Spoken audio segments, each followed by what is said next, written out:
can look at your life and blame God or blame someone. The reason why your life is negative, the reason why you're catching us is because of you. And that is why we go on our 3-day fast. So God, please help us go on our 3-day fast so we can change our negative life. And help us to stop judging, especially me. In Jesus Christ, let me pray. Amen. The views expressed on this program are not the views of ZNS TV 13 and, by extension, the Broadcasting Corporation of the Bahamas. At the Lyndon Bindling International Airport, I'm Corval Pyfrom. This is ZNS. ZNS News is brought to you by the new BTC. Fiber is here. Faster, stronger, more reliable. Together, we are unstoppable. Switch today. Coming up in the Bahamas tonight, the weekend edition, a car crash ends in tragedy as the vehicle ignites after a fatal collision. Also, our work counts. In the wake of a shooting incident involving 2 bus drivers, they stand up to bad prep. And later, Orinu is now its own authority. You've got what you need to know. The Bahamas tonight, the weekend edition, starts now.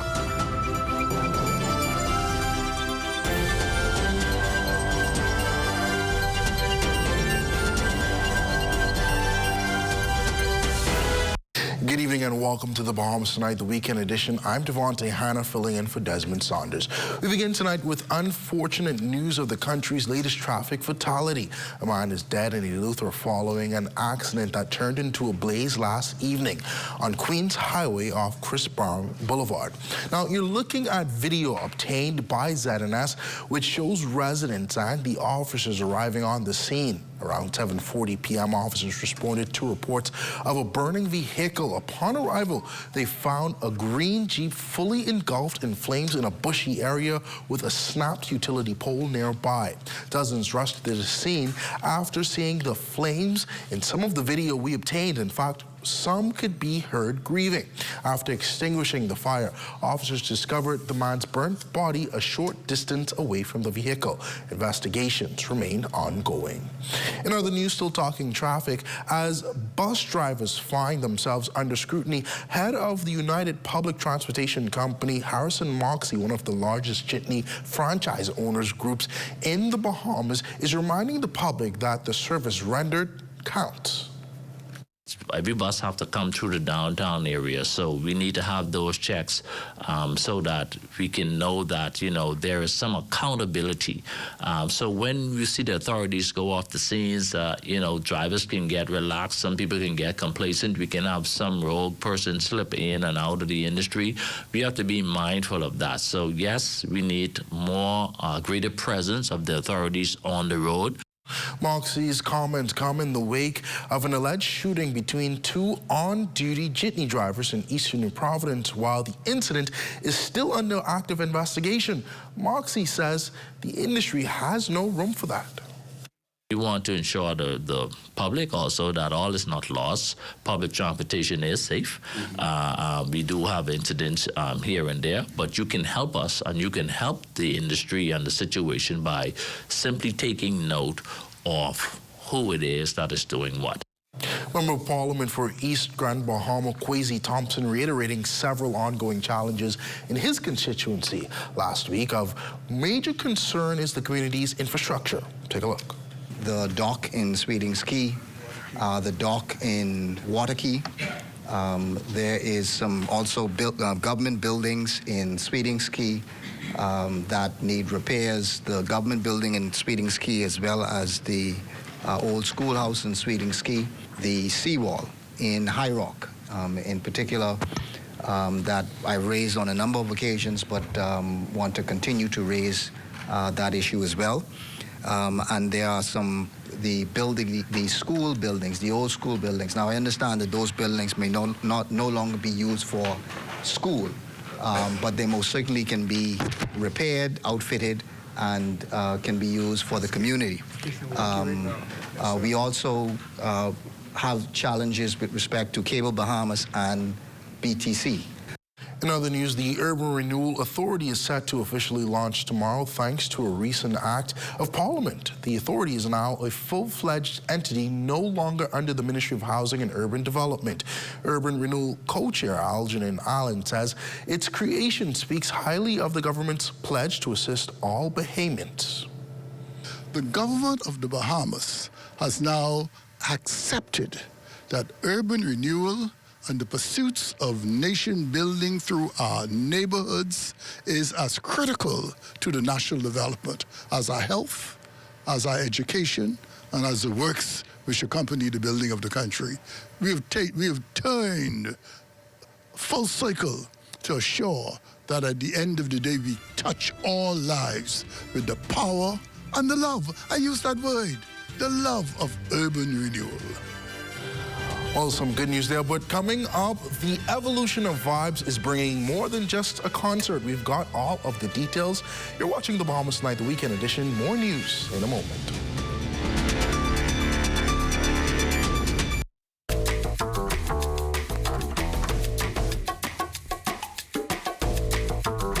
Experience the difference with BTC's fixed services. Whether you're working from home or enjoying family time, BTC ensures you're always in touch with the people and moments that count.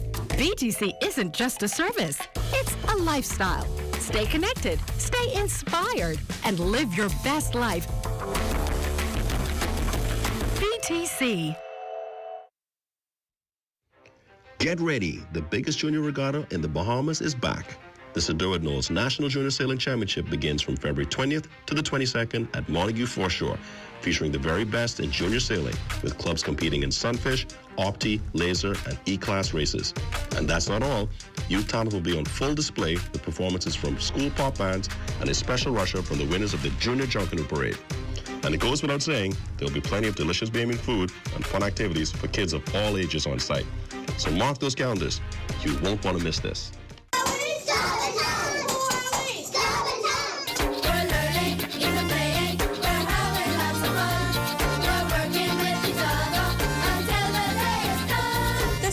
Junkanoo can be felt as soon as you enter the classroom of Mistress Abigail Neely, a preschool teacher at Garventines Primary School, who has fully embraced the ministry's push to integrate Junkanoo into the curriculum during the month of January. We were following a theme, and that theme was Junkanoo, my culture, my country. And so that really got us started off. And so we were able to integrate Bible stories. We were able to integrate the social subjects with language. And so for the social subjects, we had the children explain to them what Junkanoo was all about, the history, and they were quite familiar with several of the Junkanoo groups because they just celebrated Junkanoo with their parents. And so we started off by having them create their own Junkanoo piece. They did their headbands and their wristbands. And then when we went into the next week, which was My Country, national symbols. And so they learned how to trick, they learned how to pace and to glitter. Mistress Neely shares her perspective on the importance of Junkanoo integration within schools throughout the nation. Overnight, we were able to see beautiful pieces come into the school, created by parent and their child. And this is something that really excited them. They were able to bring in all aspects of the Junkanoo, the pasting, the creating, and everything. And to see the excitement on their faces, I feel that that is something that should really continue. Jonathan McIntosh for EdTech. This portion of the news is brought to you by Bahamas Striping Group of Companies. Safety first. Welcome back. You're watching the Bahamas Tonight, the weekend edition. With heavy hearts, we at the Broadcasting Corporation of the Bahamas pause to remember one of our very own, former radio manager Nick Hepburn, who passed away on January 24th and was laid to rest yesterday. In this story, Wes Calix Forbes shares his legacy that he leaves behind through the many lives that he's touched while walking the halls of our Rusty Bethel Drive headquarters. Nick Hepburn was an invaluable part of the team at the Broadcasting Corporation of the Bahamas for nearly 4 decades, working in radio production from 1982 until he retired in 2021. During this time at ZNS, he was known for his unwavering commitment to excellence and his warm spirit. It's a heavy day. It's a sad day. Nick Hepburn was a close friend. We started a couple of years apart at the Broadcasting Corporation. We worked in production together. So it's a heavy day. He's the last of 2 of the giants in production, Robert Bussy Gardner and Nick Hepburn. They will always appear when I first came to ZNS. Nick was a strong man. He was a forceful man, but he was humble. And I was a young cat getting a job opportunity, and so he gave me all the work to do. Many of those who consider him a friend and a mentor remember him not by his professional dedication, but by his kindness, his infectious laugh, and his dying love for his work. Assistant General Manager of Radio, Brett Archer, also shared some encouraging words for the family. With his wife Carolyn and his mother and the rest of the family, while you do not have Nick here, you have the legacy of a godly, strong man, a family man. A good brother, someone that you can lean on the memories that he left you with, and those memories will keep you. To Nick Hepburn, whose spirit remains etched in the hearts of his colleagues, friends, and the Bahamian community, we say thank you for everything. You will deeply be missed. Rest in peace, Nick. For the Bahamas Tonight, I'm Wes Calix Forbes. May he rest in peace. Meantime, the countdown is on for the 2nd Fertility Empowerment International Conference set for April 3rd and 4th at the Atlantis Paradise Island Resort. The World Health Organization says globally, 1 out of every 6 are living with infertility and 1 out of every 4 experience pregnancy loss. Conference founder and CEO Dr. Latazia Stewart hopes the forum will be a safe space for all to share their stories and to hear from medical experts on how to deal with the challenges. Consider our small country, this isn't an issue that is just a personal one, but it's one that can be seen in our workplaces, can be seen in our churches, can be seen in our families. And so this event is to bring together our corporate leaders, bring together our government leaders, bring together those who are struggling, bring together our healthcare providers to empower those that are on the journey and also provide the resources to support them. Well, concert promoters of the highly anticipated Vibes, or Evolution of Vibes and Friends weekend, says the regional superstar has plans to impact youth once he arrives here on the shores of the Bahamas. International events promotions partner Dario Williams says the team has already been in discussions with the now reformed artist Vibes Cartel, who says his music reflects his art and not his current lifestyle. With just a little over a month to go until the concert, Williams says Cartel will be using his time off the stage to help mold young men who has seemingly fallen, that is, by the wayside, and the community at large. One spot we identified was the Simpson Pen, because one of his things is he wanted to catch the youth between the ages of 12 and 16. So the Simpson Pen is one of the spots that we had identified. And then some other charitable organizations he wants to give charity to. One of the organizations, United Against Crime. We are looking into FOAM as well. Connie Gibson, I think her name is. And probably another organization we're looking into. Well, stay tuned. Your look at sports is up next, and there's not some good news from Donnie Freeman. Amajal Knowles has that in sports. We're here at the Nassau Village Community Center project, where over the past 17 months, we've hired over 20 Bahamian subcontractors to bring this beautiful project to fruition. I've been living in Nassau Village for more than 19 years, and to see a project like this bring great joy and pride to me. This state-of-the-art multi-purpose community center will serve as a crime-fighting initiative in the community. Also help with the education of our kids in this community and a hurricane shelter. Yeah, and it also shows what we as Bahamians can achieve when we work hand in hand with each other. We have the technical know-how, and we can pretty much deliver on any project here in the Bahamas or in the world. Bahamas Pipe and the Bahamian Company, they prove that they believe in Bahamians. Based on the outcome of this project, I don't think they're disappointed in giving a small all person an opportunity to do a job such as this. The more opportunity they get, the more opportunity we will get. If you look around and see the work done so far, it just shows what we as Bahamians can do. Good to grow, keeping you in the know, keeping you in the know. God, it's good enough to eat, and it's good to grow. It's good enough to eat, and it's good to grow. In an effort to make the coconut water industry in New Providence safer and healthier for all, the Ministry of Agriculture and Marine Resources recently hosted a training session for vendors. At the opening ceremony held at the Bahamas Agricultural and Industrial Corporation, Minister of Agriculture Jomo Campbell gave remarks. With the global value of the coconut water industry being pegged at just about $6 billion with a B, dollars. We want you to appreciate the fact that there is immense potential for Bahamian vendors to thrive. However, as we all know, with growth must come responsibility. So ensuring that every bottle meets the highest health and safety standard is of the utmost importance.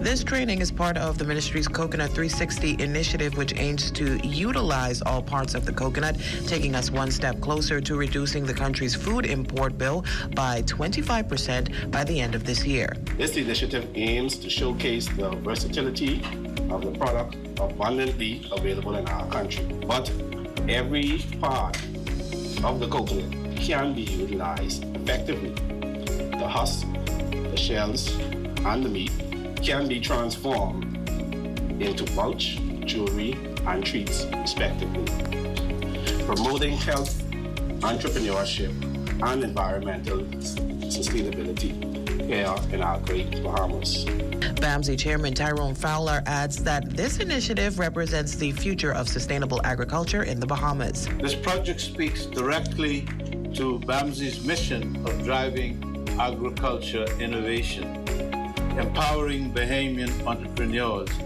and creating a sustainable self-sufficiency economy. This project isn't just about cracking a few coconuts. It's about unlocking the full potential of a natural resource found in abundance across our islands and turning it into an economic powerhouse. Keeping you in the know with Good to Grow, I'm Leah Cooper. Introducing the Focal Smart Pass app that helps you to fuel up faster. Here's how it works. Download the app on the App Store or get it on Google Play and create your profile with payment details. Visit your nearest Shell station. Open the app, scan the pump's QR code, select your payment amount, and begin fueling. Say goodbye to cash and cards because the Focal Smart Pass offers secure and convenient payment options right at your fingertips. Download Focal Smart Pass now and fuel up faster today.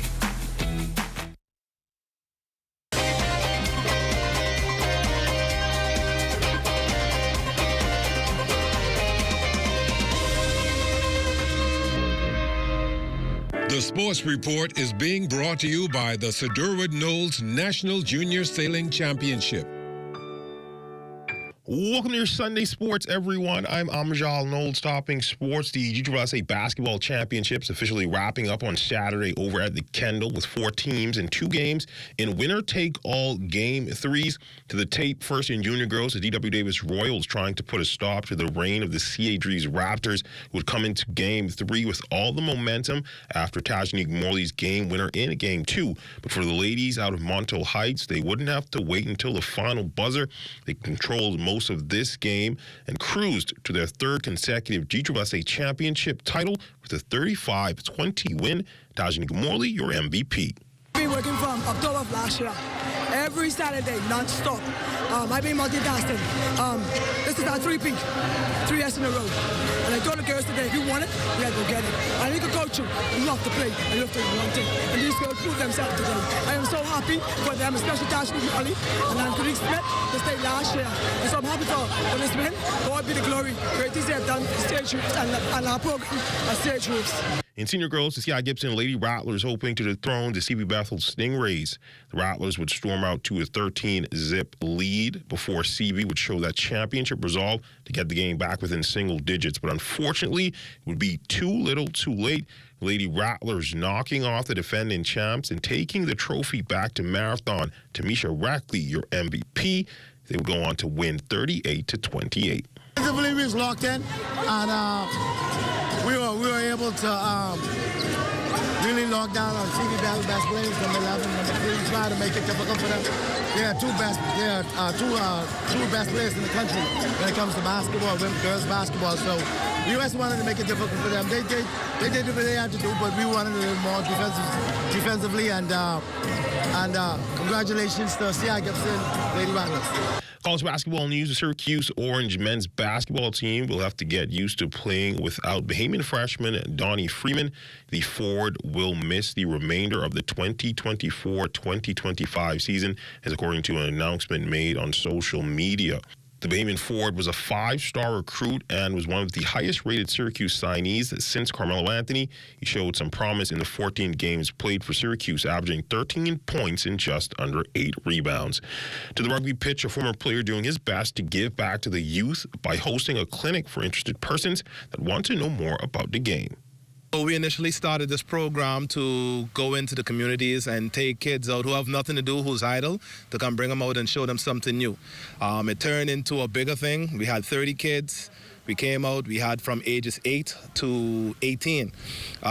Basically, I started playing rugby when I was 15 years old, and I want to give back to the community. I'm now a father, and I'm 39 years old, so I can't keep playing this game forever, so passing it on to the youth. So the game gives us a lot of opportunity to travel and learn something new, to be social, and to, stay out of trouble. That's basically what happened with me. Let's look at your sports on this Sunday. A check on weather when we return.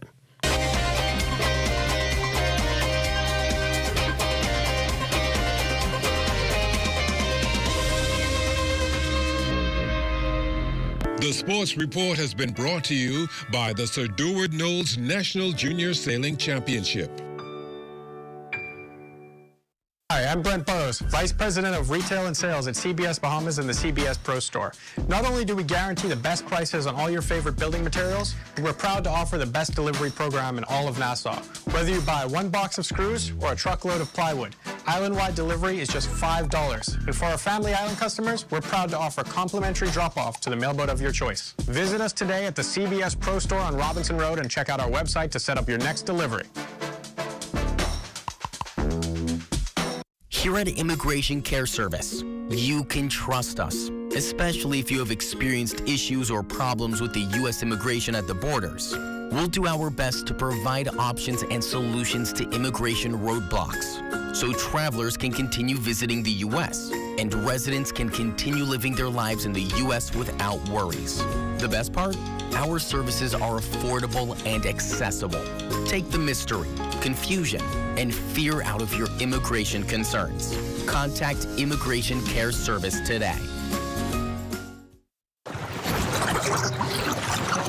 Josie. Hey, honey. You got no message for me yet? Can I tell you why I get no money? At least not yet. I get my money. Managers. Oh, I done upload it. Hello, Miss Daisy. Your check is ready. Thanks. I come for that little thing. You got it? Money managers, responsible lenders for responsible people.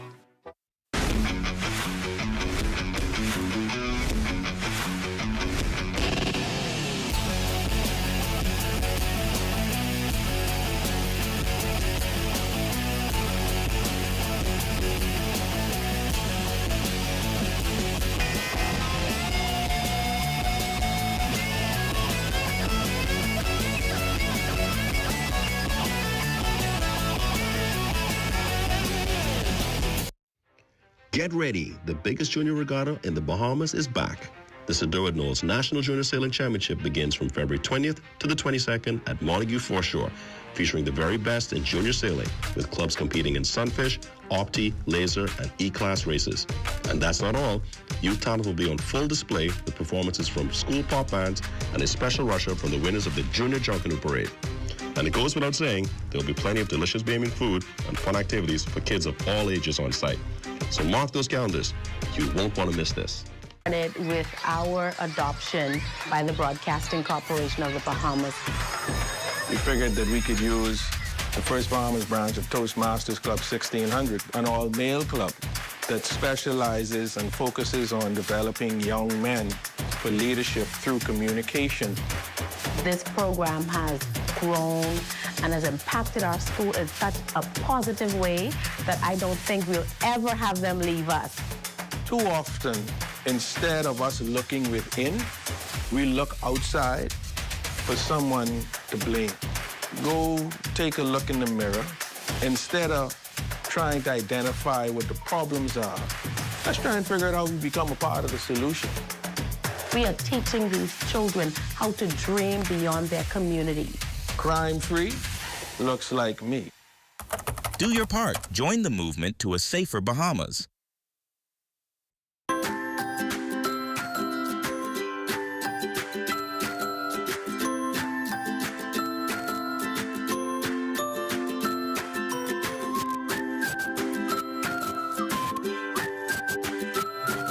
It's now time for a check on tonight's weather forecast. Chief Meteorologist Basil Dean joins us live in studio. Now, Basil, it's peak winter time, but it's still 81 degrees outside. What do you got for us? Any cooling down?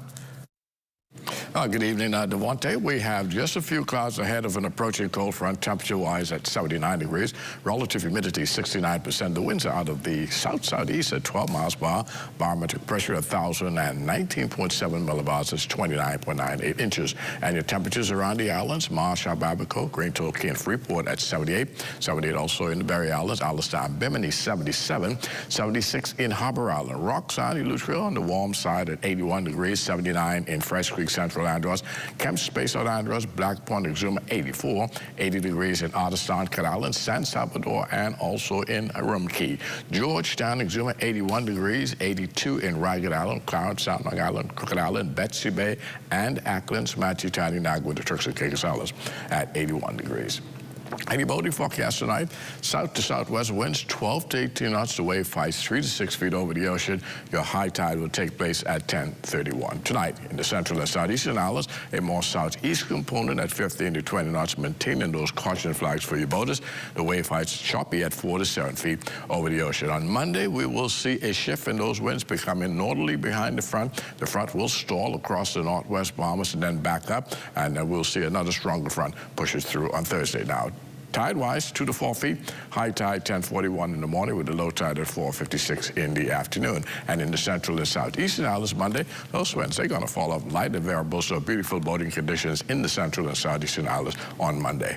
And our satellite pictures showing that fall boundary now across northern Florida, and it is pushing towards the southeast. We'll get into our area tomorrow morning, and could bring with it some showers just along the front boundary itself. And as we said, it will stall in the central Bahamas and back up on Tuesday as a warm front, where it will merge with a stronger cold front, which will put through on Thursday. So we'll see some cooler temperatures as we head into the weekend. Partly cloudy conditions, low temperature of 72 degrees. And tomorrow, it's going to be very nice with intervals of clouds and sunshine. High temperature climbing up to 82 degrees. And the extended weather forecast, a couple of showers on Tuesday as that frontal system backs up on us, keeping us in that warm sector right until Thursday. That is when the second front will go through, and we will see a significant change in temperatures, where our daytime temperatures will fall into the upper 70s and those nighttime temperatures pretty nice in the mid-60s. Devontae. Sounds good. Some cool weather on the way. Well, as we bring this weekend of love to a close, we sit down with Sabrina and Carrington Pinder to hear a bit about their love story.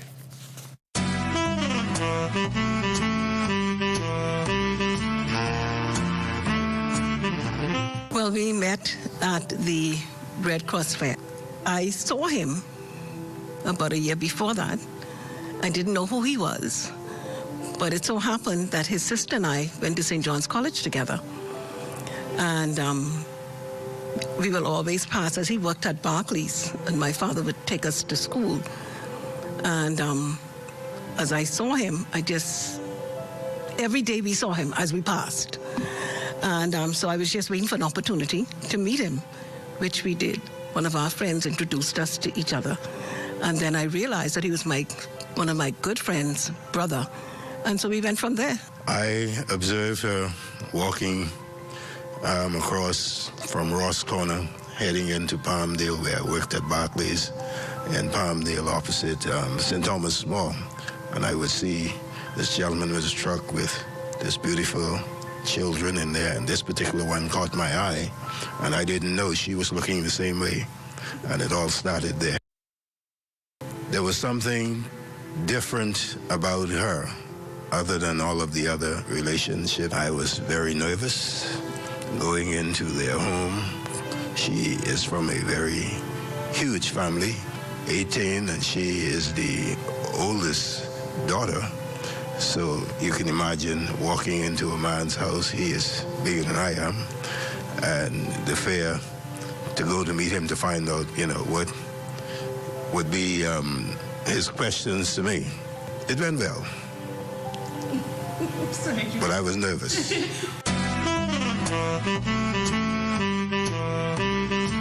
Well, it still looks like it's going well. The Pinders, congratulations on your marital bliss. Well, that will end the Bahamas Tonight, the weekend edition. We thank you for continuing to make ZNS your #1 news and information network, as only the sun covers the Bahamas better. On behalf of the entire news team, I'm Devontae Hanna. Thank you for watching. Good night.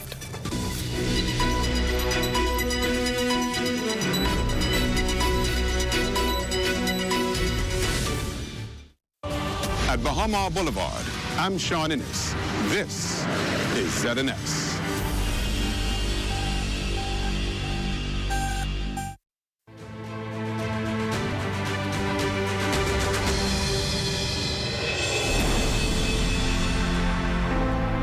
I never saw myself as the